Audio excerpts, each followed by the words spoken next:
Hello friends, in this video we will see about recursion. So what is recursion? When function call by itself within their own code, it means recursion. Means कि जब function है वो अपने आप को अपने ही code में call करता है तो इसको हम कहते हैं रिकर्सन।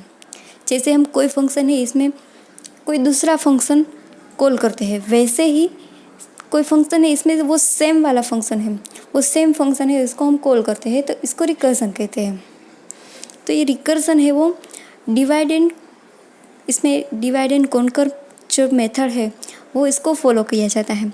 कोई प्रॉब्लम है इसको स्मॉलर पार्ट में डिवाइड करके सोल्व किया जाता है।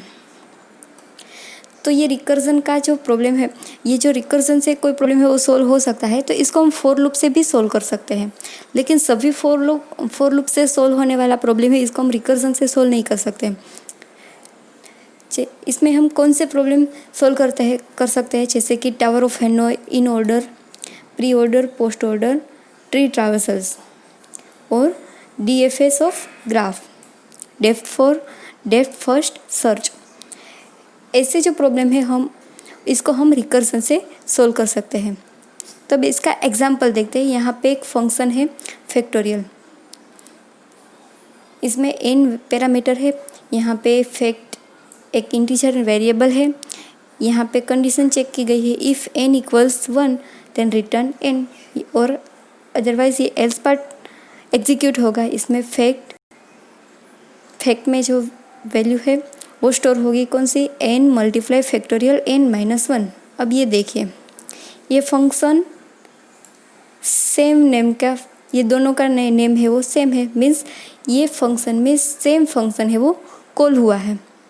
और फिर यहाँ पे जो वैल्यू आएगी वो यहाँ से पास होगी, रिटर्न होगी।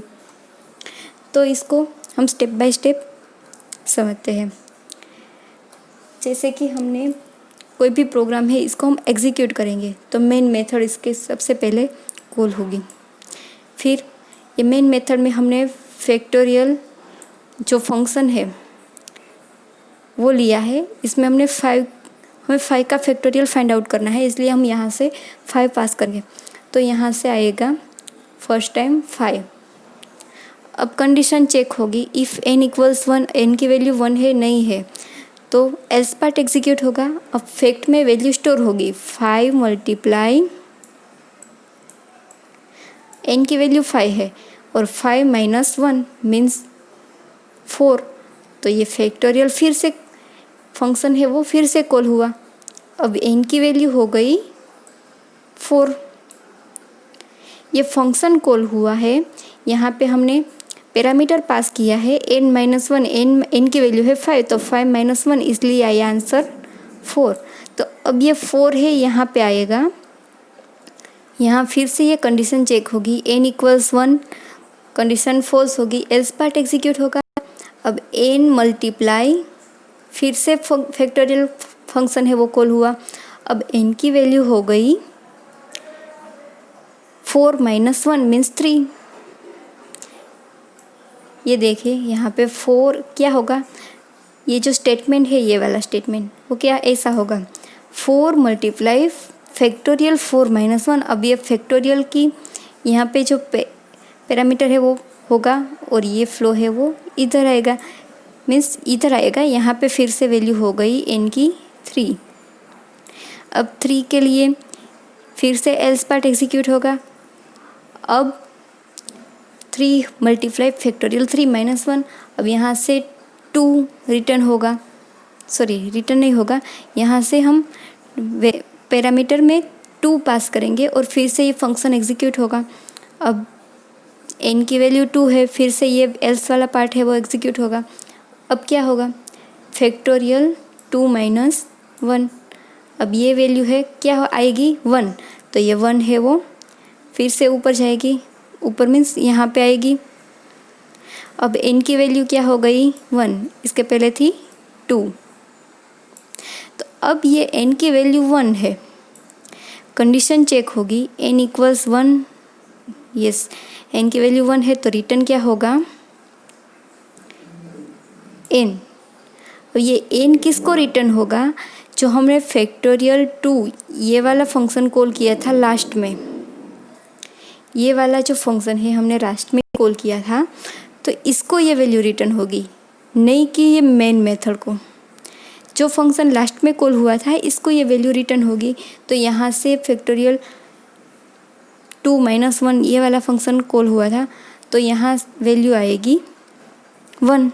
अब क्या होगा, 2 × इसका आंसर आया है 1। अब फिर से कैलकुलेशन होगा, 2 × 1 आंसर आया 2, तो ये 2 है, ये फिर से इसको रिटर्न होगा, तो इसका आंसर है 2। अब फिर से कैलकुलेशन होगा, 3 × 2, तो ये आंसर आया 6। अब ये वैल्यू है यहाँ पे रिटर्न होगी, क्योंकि ये फंक्शन है, इसके पहले जो फंक्शन कॉल हुआ था वो ये वाला था, तो यहाँ पे आंसर आएगा 6। अब होगा 4 × 6, आंसर आएगा 24। तो ये जो 24 है वो इसको रिटर्न होगा,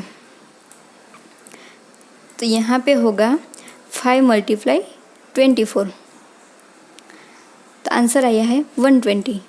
अब ये 120 है वो जो मेन मेथड में से हमने फैक्टोरियल को कॉल किया था, जो फंक्शन है उसको कॉल किया था, इसको रिटर्न होगी,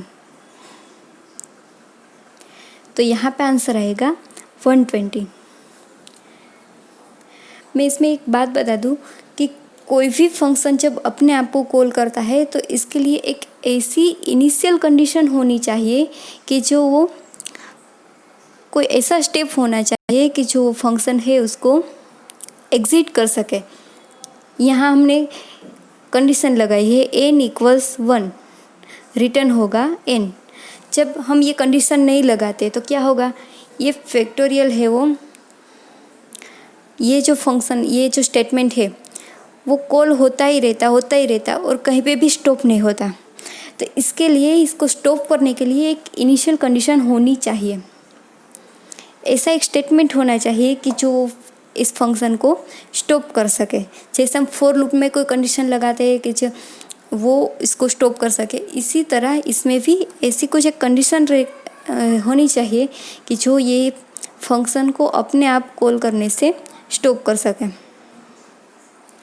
तो ये था recursion. Thank you for watching.